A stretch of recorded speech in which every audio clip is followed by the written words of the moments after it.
Good morning to all of you who are joining us online today for this webinar. I am the Manager of Clinical Services at Peace Arch Hospice Society, located in South Surrey, just on the border of White Rock and South Surrey. And I thank you for taking the time from your schedule and tuning in today for this presentation. Many of you listening today are doing so out of a personal interest because of your experience as being a care partner to a person with Parkinson's, or perhaps you yourself have Parkinson's. I was invited to present to you on the topic of ambiguous loss and anticipatory grief in relation to your role as caregivers. But I think it's important to also refer to the experience of the receiver of that care as well. The person who has Parkinson's, as they too are experiencing so many different losses as the condition progresses. So today we will define what ambiguous loss and anticipatory grief are. We'll come up with some definitions for those experiences. We'll review common experiences associated with these types of loss. And we're going to outline some strategies that you may want to consider in order to navigate all of the new realities that Parkinson's has brought into your life. A previous webinar in this series that I saw, presented by Isabel McKenzie from the Office of Seniors Advocate of BC, was on personal supports and healthcare resources for Carepartners. It clearly outlined the challenges faced by caregivers and the need for more support for caregivers. I was quite alarmed when I saw there was a number of statistics that she referenced in that presentation. She noted that 31% of caregivers are in distress. That distress is real, but much of it remains invisible, I think. It remains behind the scenes. It's taking place in individual homes, and much of it is internal within the person themselves as emotional or psychological stress.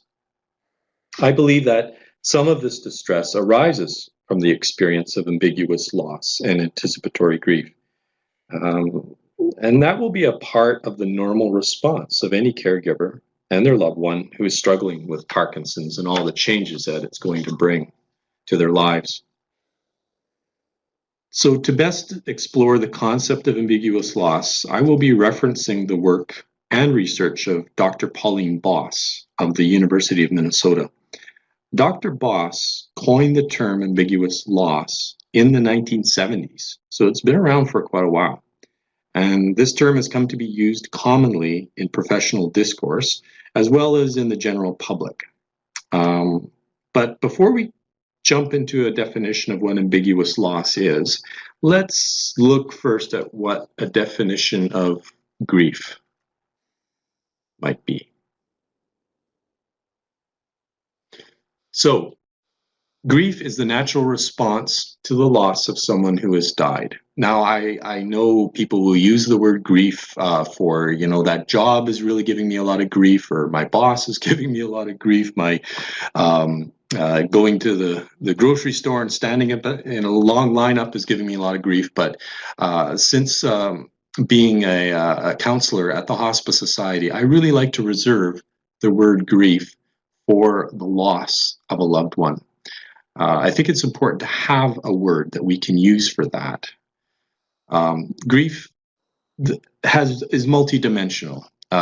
It may be emotional, it could be physical, could be cognitive or mental, what's going on inside one's mind. It could have behavioral signs, it could be have social aspects to it, and it could be spiritual even. So there's so many different ways that grief is experienced and expressed in an individual. But it really is an individual and a very, very personal experience.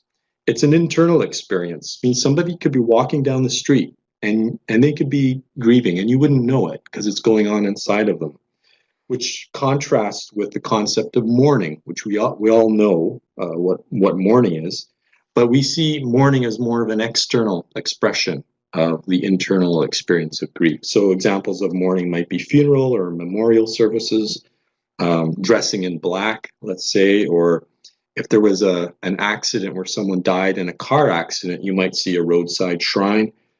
There's so many different examples of mourning, but it's the external or public expression of grief. And we've kind of seen how a lot of these have faded over the decades. It used to be a time when, in the past, when someone died in the village or the town, everybody knew about it. The bells would be ringing on the church, there'd be a procession, but now it's not as public. So mourning is sometimes compromised, I think. The duration and intensity of grief are unique for the individual who's experiencing it. So only the person themselves can really define what that is for them. And it's going to be very unique to them. There's no template for this. There's no universal process or standard way of grieving. But what we do know is that caring and acceptance from others will assist in the healing process when one is grieving. So if we're going to be talking about ambiguous loss, let's start with a definition of what that means. I like doing this. I like finding out where the word comes from. So ambiguous is to open to more than one interpretation, having a double meaning. Something that is unclear or inexact because a choice between two alternatives has not been made. And the word origin of this, it comes from a Latin word, ambiguous, I think it's probably pronounced, which means to be doubtful. So something that's indistinct or obscure. So right away, we're getting a sense that what ambiguous loss might be experienced. So it's probably you're neither here nor there. And that brings us to this concept of liminal space. A definition from Wikipedia: a participant stand at the threshold between their previous way of structuring their identity, time, or community, and a new way. Continuity of tradition may become uncertain, and future outcomes, once taken for granted, may be thrown into doubt. We're talking about being in a place neither here nor there, a place of transition. I guess the word limbo comes to mind when we look at the word liminal space, or what is ambiguous. Not having any clear answers, and that can be extremely challenging for someone to be in a position such as that. So let's get a definition here for ambiguous loss. It is a type of loss that occurs without closure or a clear, definite ending. And as I said earlier, it was first used in the late 1970s by Pauline Voss, a researcher who studied families of soldiers who went missing in action. So that's how she first started looking into what ambiguous loss was. But then she expanded it further to include all types of ambiguity of loss, especially in terms of chronic illness. Ambiguous loss is different from the loss that one experiences when a loved one dies. As challenging as that may be, when someone dies, you clearly know that the person is gone. And you are more likely to go through the process of mourning and therefore get the support of family and friends, because it's mourning, again, is grief externalized. It's public. But ambiguous loss may be hard for you yourself to recognize as the person, as the caregiver, or as the person with a chronic illness. Because of all of the changes that are happening in regards to the abilities and the personality changes that are happening for the person who is struggling with the illness. And it happens gradually over time. So it can be something we're talking about maybe years. Eventually, you start to feel like your life has been interrupted and maybe even put in a holding pattern. If it isn't recognized and expressed, then coping can become more difficult, more challenged. And this may become more pronounced as the person's illness worsens. Ambiguous loss can create confusion in regards to relationships, especially. Imagine the effect that an advancing illness can have when the way a couple interacts is changed due to the symptoms and the limitations that the illness presents. For example, if one's partner suffers from Alzheimer's, let's say, and no longer knows who they are, yet their spouse, regardless of their abilities, is still a whole person who you care and love.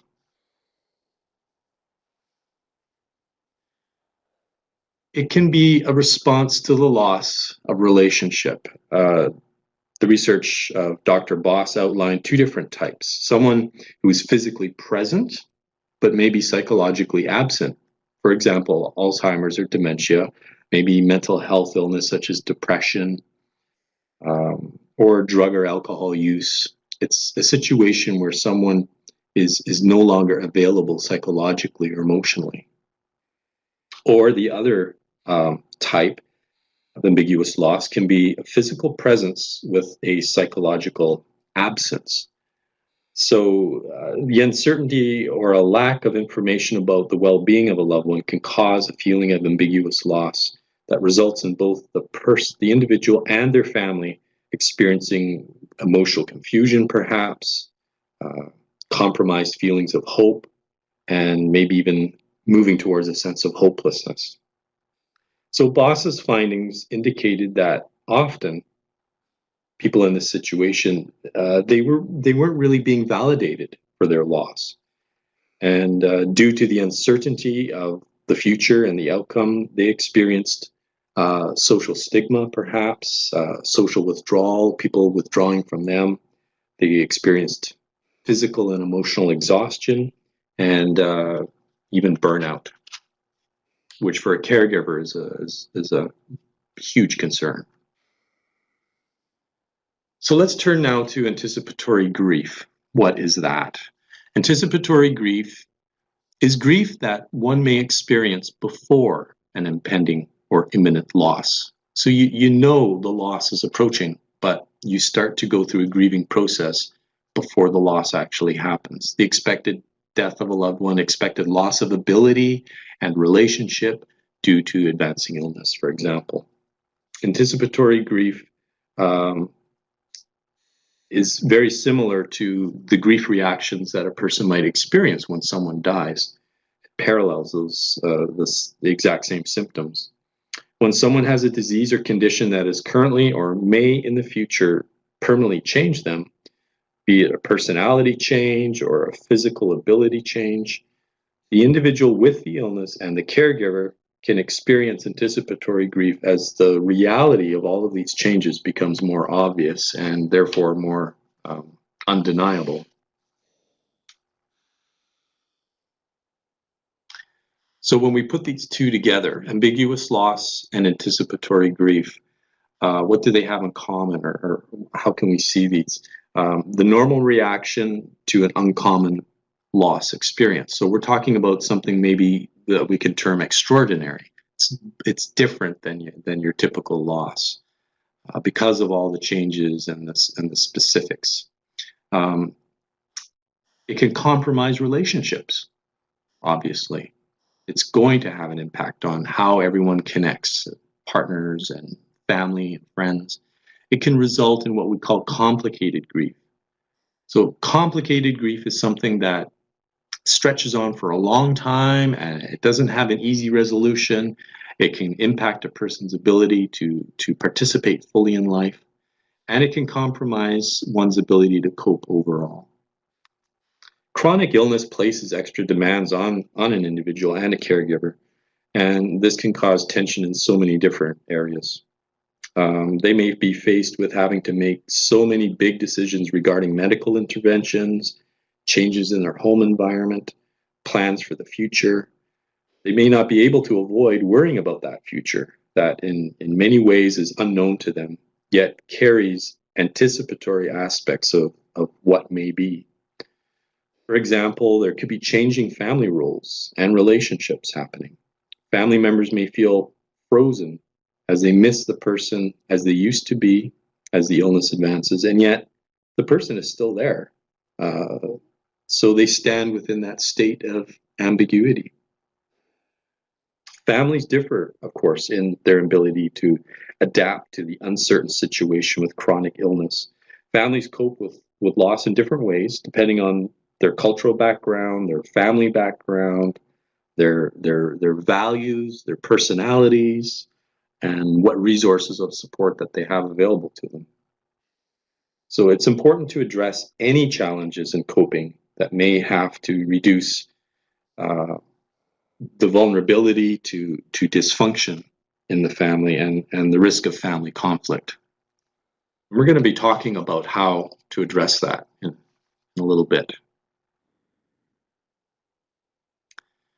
So what is actually lost with ambiguous loss? Loss of aspects of the person as he or she was.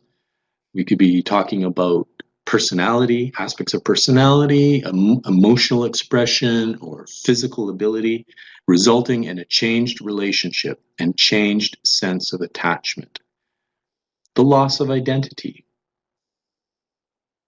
We're going to be talking a lot about that in a little bit. Loss of a sense of control over one's life. We all want to control our lives, but with an advanced illness, we start to lose control over aspects of our life. Loss of meaning and understanding of life. That's profound, how we connect with a meaning of life. And loss of the expected or assumed future. All those plans that one might have had, dreams and hopes for the future, could be compromised or have to be reevaluated and changed. Those are really, really powerful losses. So some of the possible outcomes of experiencing these losses. A sense of hopelessness, which is connected to struggling with, well, what is the meaning of all this? What's the sense of all this? The human brain does not like ambiguity, let's face it. We don't like standing in the middle and not being either here or there. It makes us feel uncomfortable. Feeling helpless, having a low sense of control or mastery of the situation, that creates anxiety. We don't like being in situations where we don't have control and feel helpless. Confused identity. Who am I now? How is this changing how I relate to myself, how I relate to others? Depression or anxiety. So often we say that depression can be connected to the past. If we dwell on the past and what we've lost, we can become depressed. Or if we look ahead to the future and we worry about what is going to happen, that could create anxieties. Quite often anxiety is connected to the future. Social isolation, so adjusting to changing connections with others. It can create some anxiety around how we form our attachments with others and how we either continue present and ongoing attachments, how they have to change, or do we make new ones? And if we do make new ones, what is that going to look? How's that going to look? Impeded grief. This is kind of that complicated grief idea. Because of the physical or psychological changes that's happening, one's grief could be frozen, since they do not get a chance to really let grief run a normal course. So those are some of the possible challenges or outcomes. Now I'm going to introduce you to some individuals that I had the pleasure to meet and to talk with about their situations of being caregivers, about their situations of struggling with Parkinson's disease. Barb and Ed, charming couple that I met recently. Barb was diagnosed with Parkinson's in 2017. She is what you'd say is in the early part of her journey with this condition. She started noticing some early symptoms such as uneasy walking, especially when she was walking up and down stairs. She started noticing something different. This was before the diagnosis. She started experiencing tremors, and eventually she did receive the diagnosis of Parkinson's. And then later on, some more advanced symptoms started happening.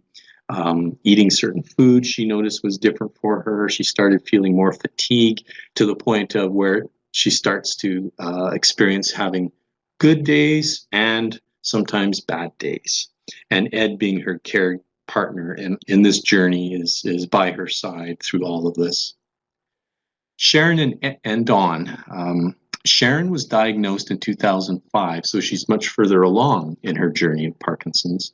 And Dawn found himself taking on the new role of being an at-home caregiver.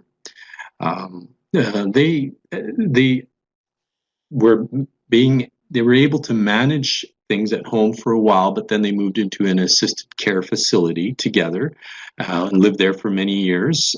But as the condition advanced for Sharon, she started having some falls that resulted in getting stitches and contusions, even a cracked and broken ribs at times, culminating even in a broken neck. This resulted in them making the very difficult decision of Sharon moving into a higher level of care facility. That was a difficult decision that we will reference in a little bit and review how Dawn went through that whole process of change. That happened in 2019. So the long and winding road. What we found is that over decades of research, we found that the goal is to build resiliency, to live with ambiguous loss or anticipatory grief. And this is on a long-term basis because there may be no solution. The solution that we might want to have would be compromised because considering the illness and how it affects the person individually and the caregiver, it's probably not going to be an outcome that they would want. So it's a matter of building resiliency to accept what the outcome is. The resiliency, the ability to withstand adversity and become stronger for it. In withstanding adversity, we talk about how one adapts to the challenging situation and environment that they find themselves in. So we're going to turn now to looking at what helps when living with ambiguous loss. There's 5 different categories here: finding meaning, tempering mastery, reconstructing identity, normalizing ambivalence, and revising one's attachments. This all comes from the research of Pauline Boss. So find and or make meaning, making sense of your losses. Barb said that initially she asked herself, is this really happening? It was hard to believe. Eventually, she got to a point where she accepted that it was happening. She did have Parkinson's, and she developed an approach that was, as the quote says here, get over and get on with it. That was her approach that she's now taking. Dawn said that our sharing as partners over the previous 50 years helps and is important. And he also says, I routinely seek knowledge and insight from others. So these are 2 quotes that I thought were very useful in terms of making sense and finding meaning in all of this. So what do we mean by that exactly? Well, naming your problem, giving the problem a name, such as ambiguous loss or anticipatory grief, is going to help. By doing that, you can help yourself to understand that part of what's causing you stress is the ambiguity that arises from having a loved one being here in many ways, but not being here in other ways. So this is where you could say, I'm going to call it ambiguous loss. That's what I'm experiencing right now. And it's normal, and it's inevitable. And it isn't your fault or your partner's fault. It is caused by the illness. Making meaning as a responsibility. We have to make meaning ourselves. No one's going to do it for us. And especially in challenging situations in life, it challenges us even more to find meaning and decide for ourselves what that is. It can be done by talking with peers, talking to other caregivers or others with the illness. It can be done through personal soul searching, exploring spirituality. This is where spirituality may come into it, which has a lot to do with finding meaning, understanding why things happen, or accepting that maybe there is no answer to the question why. Reaching out for and accepting support from others. It's going to be a very, very important part of any caregiver's journey in the whole process of being there at the side of someone who's struggling with Parkinson's. What hinders Well, anger, denying the truth, isolating oneself, not engaging in trying to find meaning in all of this. For Don, being subjected day after day to so much stress and just trying to hold it together by himself was taking its toll, he shared with me. Looking for an easy way out, but finding that there was none, was kind of demoralizing for him. I mean, it's normal to want to look for easy solutions. And if we don't find them, it's going to be very challenging. Eventually, he reached out to others, and through his own self-study, he started to find meaning. He started to put the pieces together for himself. In a way, Barb may be finding meaning in not looking for closure. Again, there may not be a solution to all of this. Barb shared with me that it really helps when she avoids asking the question, why? Understanding the role of control. As we said earlier, it's normal. We all want to control things in our life, especially the things that cause us distress. But adjusting the need for control and accepting uncertainty is going to be very helpful. Ed said, we don't know what's ahead for us. And Barb shared, the more I dwell on the Parkinson's, the more severe the symptoms seem to be. Dawn shared with me, I can decide how I want to feel and act in the future. And also, believing that I can't do it, then proving that I can is very empowering. So there we do see a sense of control that a person finds. It's a matter of shifting to not focus on what we don't have control over, but focusing what we do have control over. So accepting lack of control of the situation, accepting that the world is not always fair, not easy to do, but it can help. Decreasing self-blame, externalizing that blame, not taking it on yourself, perhaps mastering one's internal self through different self discovery exercises. Some people do it through connecting with the things that bring meaning to them in life, whether it might be music or spending time with family or different activities. Don't focus on uncertainty. Focusing on what you know and can control is important in a situation like this.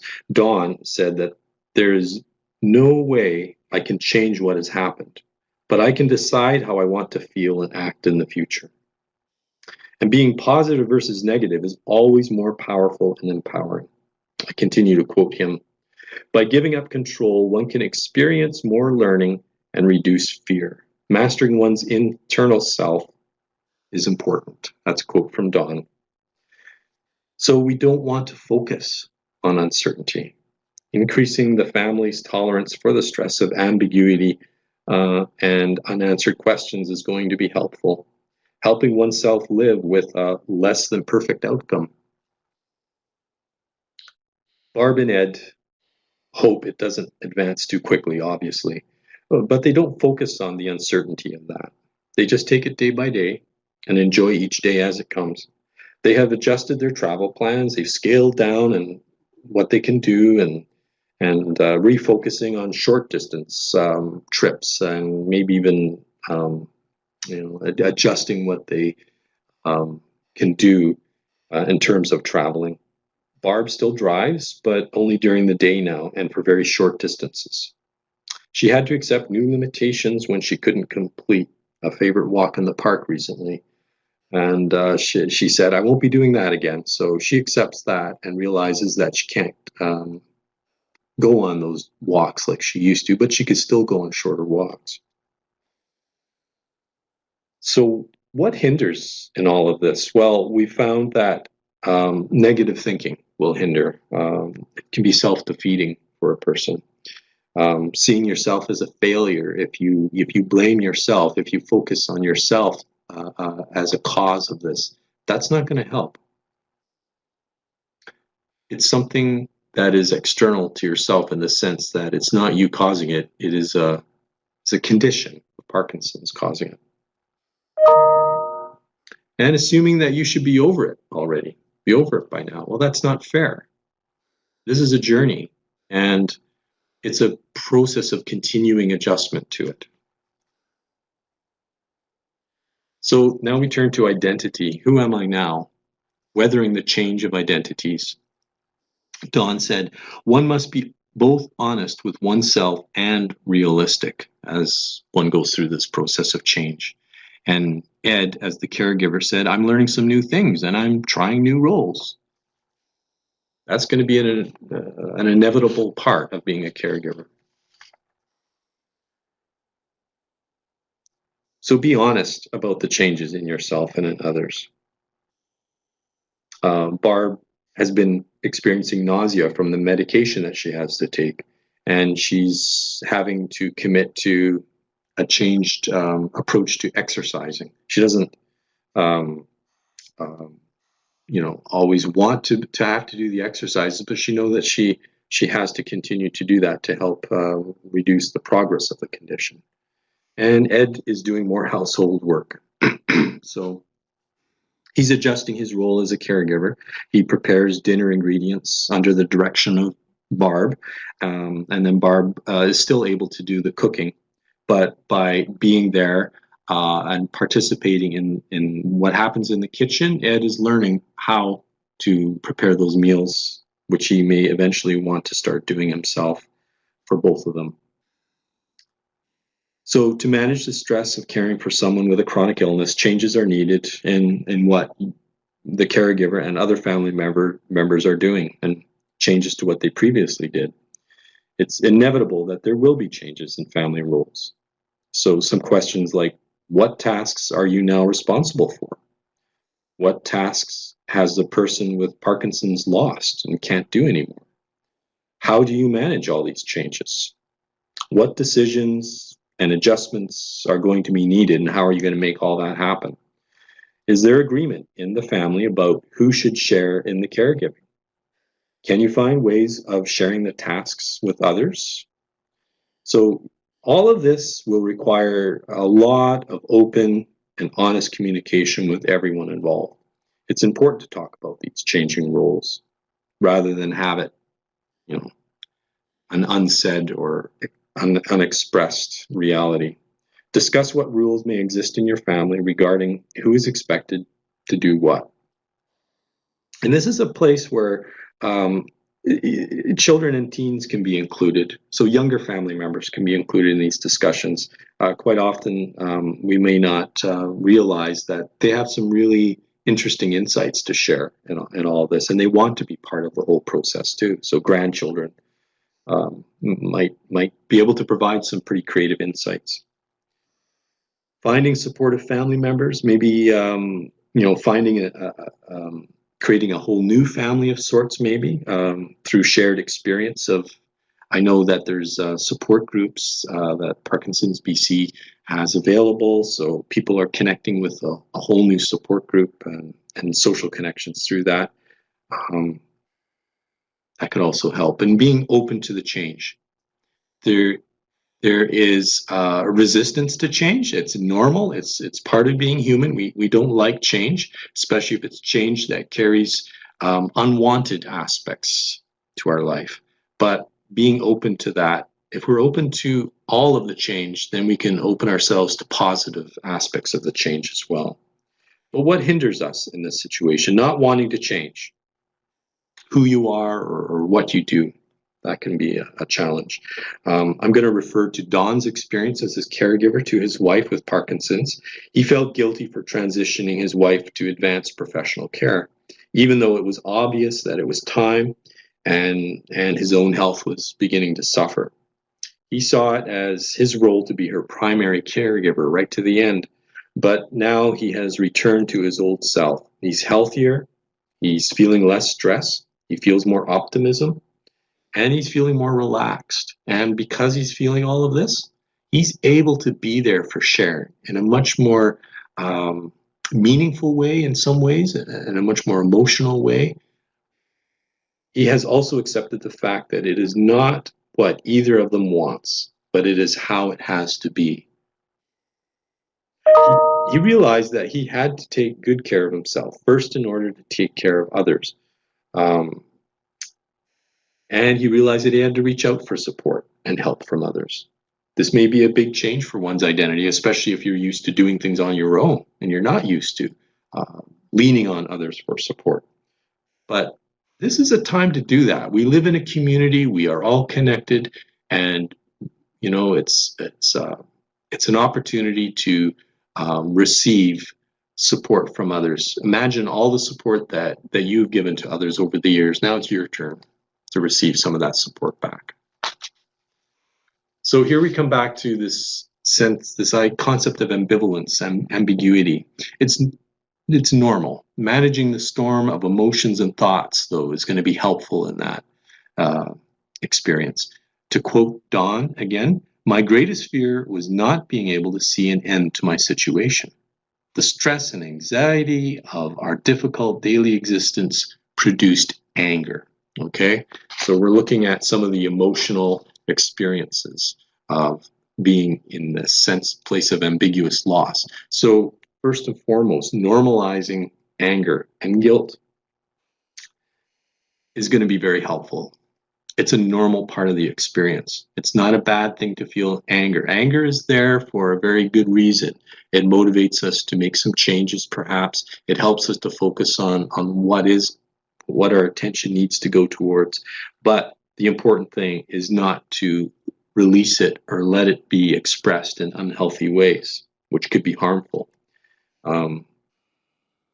Talking with a professional might help, or talking to another caregiver about your negative feelings to prevent expressing that anger in unhealthy or harmful ways, such as self-harm. Self-harm like addiction, or that self-deprecating internal dialogue that might start going on in our heads, or even abuse expressed towards the care recipient. Remember, feeling angry about the ambiguity of the experience is normal, but acting out that anger against the person or yourself is not healthy, and it's not going to help. It's challenging, but essential that the care partner finds a way to move forward with living life despite the ambiguity as the condition progresses. And the person with the illness is both absent and present at the same time. To help yourself do this, it can be helpful to practice what we call both and thinking. Find ways to start thinking in terms of both and, rather than in the extremes of it's either or. This is where you can use the power of creative thinking, seeing things from a different perspective. Our human brains are just amazing machines. They can do incredible things if we let them do it. If we tap into that imagination and creativity, we can start looking at things in different ways. Instead of just seeing things two-dimensionally, we can see them three-dimensionally. We can see different possible solutions to problems. This is where you can, becomes a matter of balancing two different or contradictory concepts at the same time. So again, living in that liminal space. Having someone who is present and also absent. Both and thinking is less stressful than continuing to search for the absolutely perfect solution. So some examples of both and thinking are, I am both a caregiver and a person who needs to take care of myself. I both wish it was over and that my loved one could keep on living as long as possible. I am both sad at my loved one's illness and joyful with my new grandchild, or my new friendship, or my new activity. I am both sad about my lost hopes and dreams and happy about some new plans and goals. So what hinders one in the sense of this ambivalence? Denying or keeping secret the idea that you sometimes may wish it was over is not going to help. Dawn, for example, found that the stress and anxiety created from the challenges of being a caregiver started to result in anger. And he said, that just wasn't me. That just was not me at all. So being open to this, the emotions, not denying them, but finding ways to express them, talking to others, even if it's expressing anger by punching a pillow or screaming into it. It's important to release that emotional energy.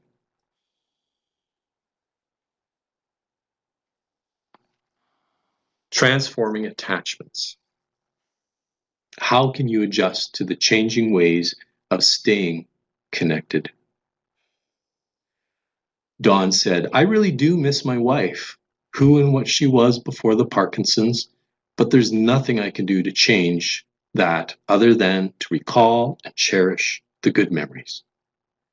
Ed said, being part of a community helps, staying connected with family and friends. As Barb and Ed shared with me, they learned to reach out to a brand new community that they never knew existed before, but they're taking full advantage of that and making new connections with people.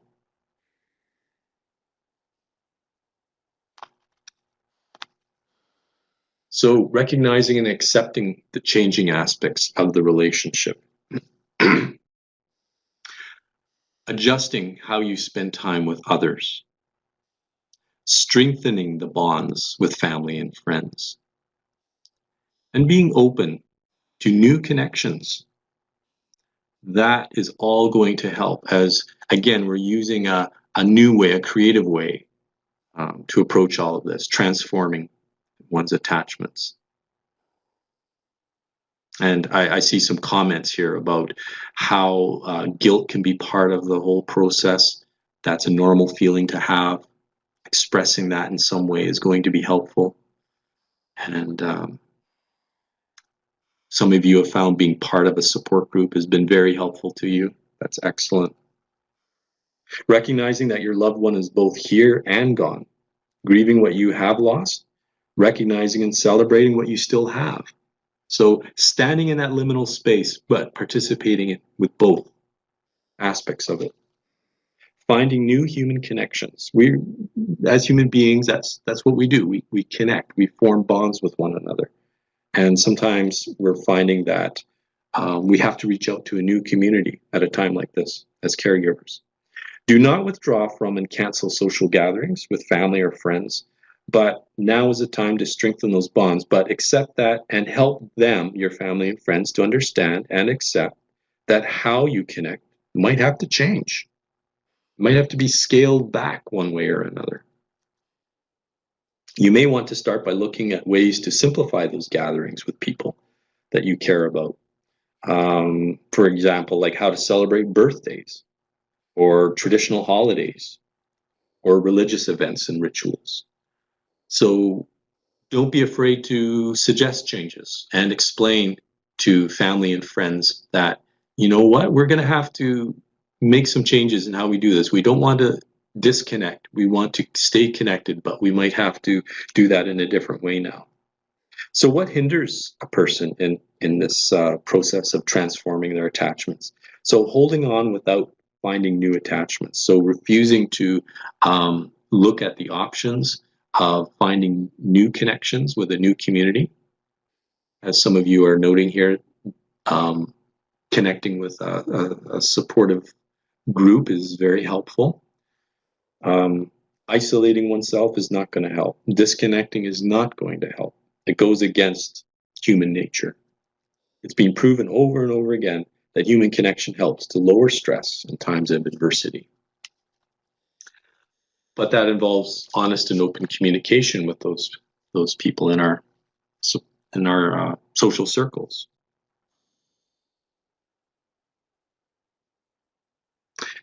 Yeah, and it is sometimes hard to disconnect the illness from the person who's struggling with the illness.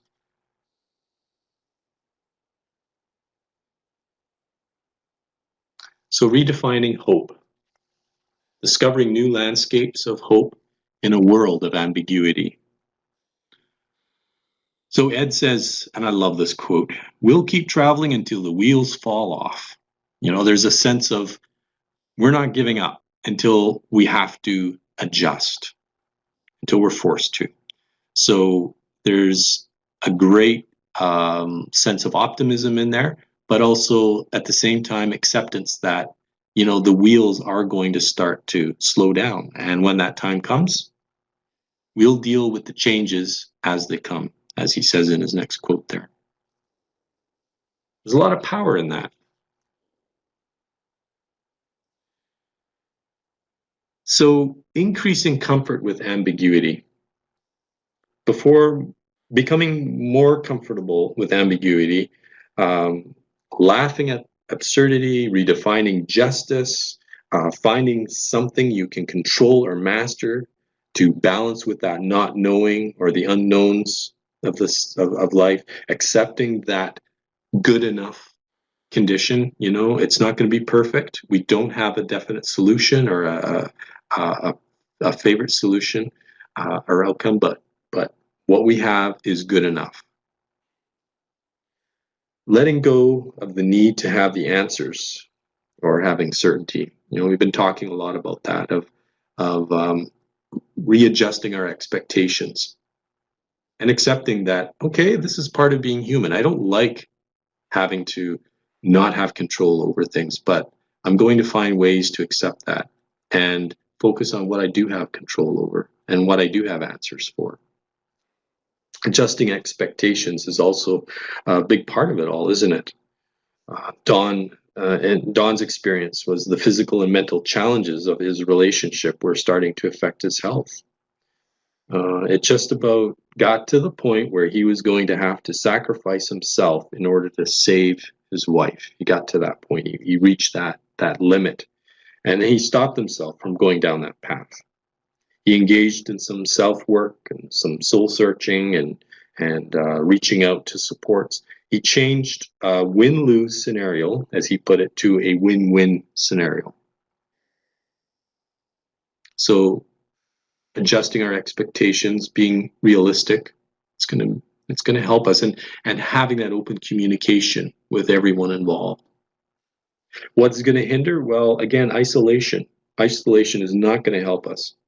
Insisting on always having the answer, just because there's a question doesn't always mean that there is going to be an answer to that question.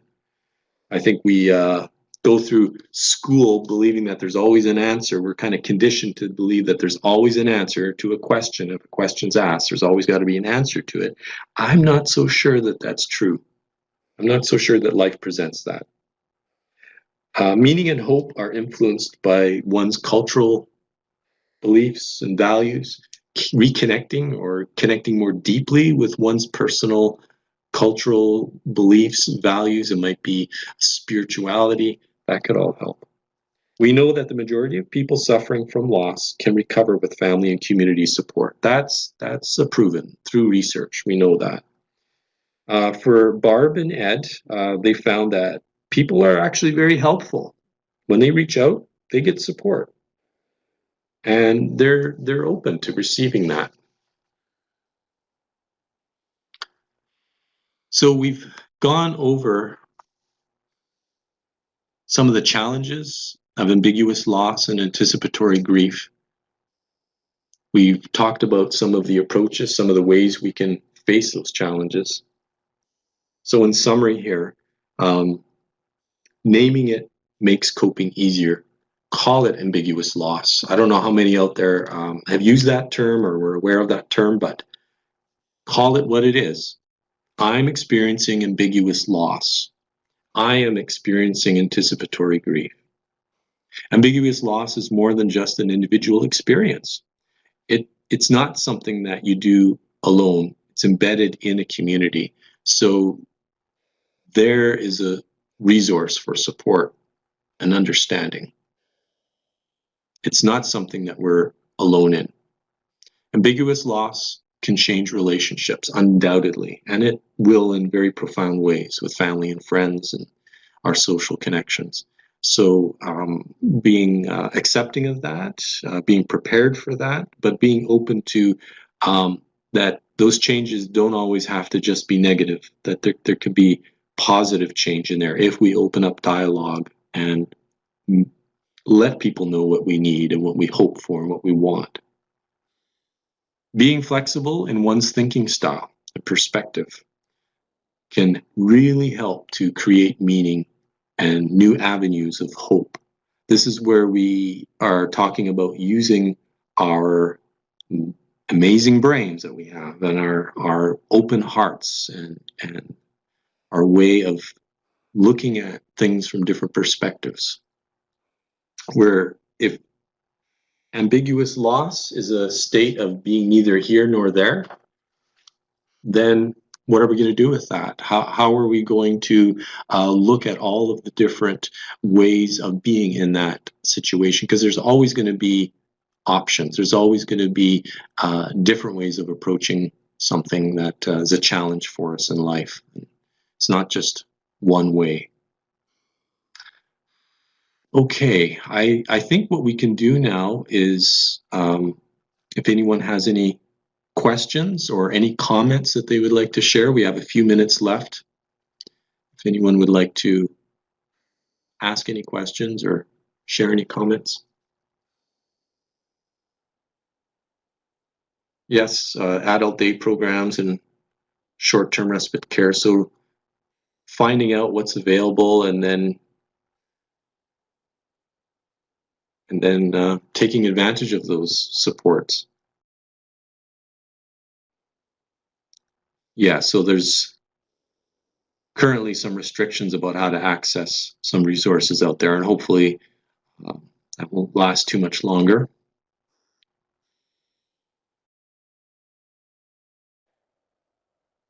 We talked about how depression and anxiety can be normal parts of the experience for both the caregiver and the person with Parkinson's. And there are supports out there for that as well. So yeah, if someone is hesitating to connect with a support group, there can sometimes be a fear of the unknown. If someone has never gone to a support group before or reached out for that type of support, usually it's a fear of the unknown that can cause a person to hesitate and to resist. Maybe having a conversation with someone who has already gone to one of those support groups and found it beneficial would be able to be of help, or talking to the facilitator perhaps prior to trying to go to one of those support groups could help. But normalizing the fear. Yes? Sorry, Trevor. I just chime in on that one about the support groups. Mm-hmm. Please feel free to have that person connect with us, and we can share the facilitator's contact information with them. And then they're welcome to call or email the facilitator to ask about the group. They can find out what the group structure is like, if it's a big group, if there tends to be more people in the advanced stages or more people who are newly diagnosed. I think sometimes finding out that information to get a sense of what they can expect when they walk into the room can be really comforting. And I also always tell people they're always welcome to try out the group, go to 1 or 2 meetings, and if they find that that group isn't a fit for them, they don't have to go back. So they're not needing to commit to anything long term. Right. Support groups can be extremely beneficial, and quite often people are hesitant and then they go and then it's the best thing they've ever done and they're so happy that they tried it. Regular exercise, going out for walks, yeah. Connecting with our neighbors and our social connections, very important. We can never underestimate the value of regular exercise.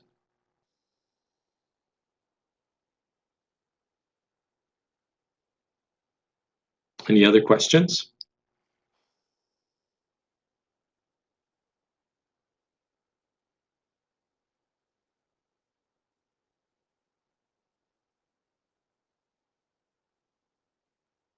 I know there's probably a range of different experiences here, because as caregivers and people with Parkinson's, it depends on how advanced the illness is, and each person has a different unique experience with it as well, how it manifests itself and the symptoms of it.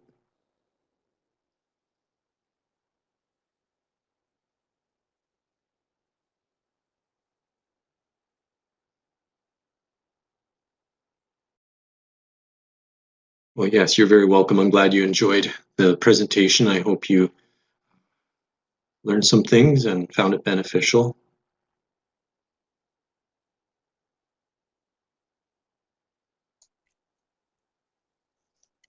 Okay, so we'll wrap up for today then. Trevor, thank you again for taking the time to put this presentation together and for taking time out of your morning to connect with our community here.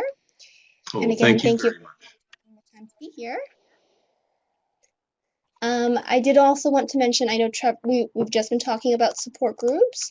So again, I'll just send the link to a listing of our support groups in the chat here, and I'll be sure to include that information in my follow-up email to everyone. Just to note that due to the COVID-19 outbreak, our groups are canceled for the time being, but once everything settles and we can resume normal life, these groups will be available then. And again, as I mentioned, if you're looking for more information about the groups, please feel free to send us an email. Just entered our email address there, and we're happy to provide the information. The other thing I wanted to mention is, for those who aren't familiar, we do have a free short-term counseling program here at the Society, and our registered clinical counselors work with many care partners of people with Parkinson's, and they are familiar with supporting people through feelings of grief and loss.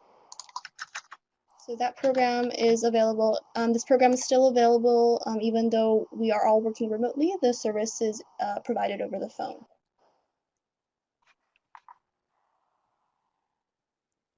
So that's everything from me. Trevor, was there anything else you wanted to add here at the end? Well, I just want to thank everybody so much for tuning in today and sharing their perspectives. I think community is where we get the most value. When we connect together, we share our experiences and we share the support with one another.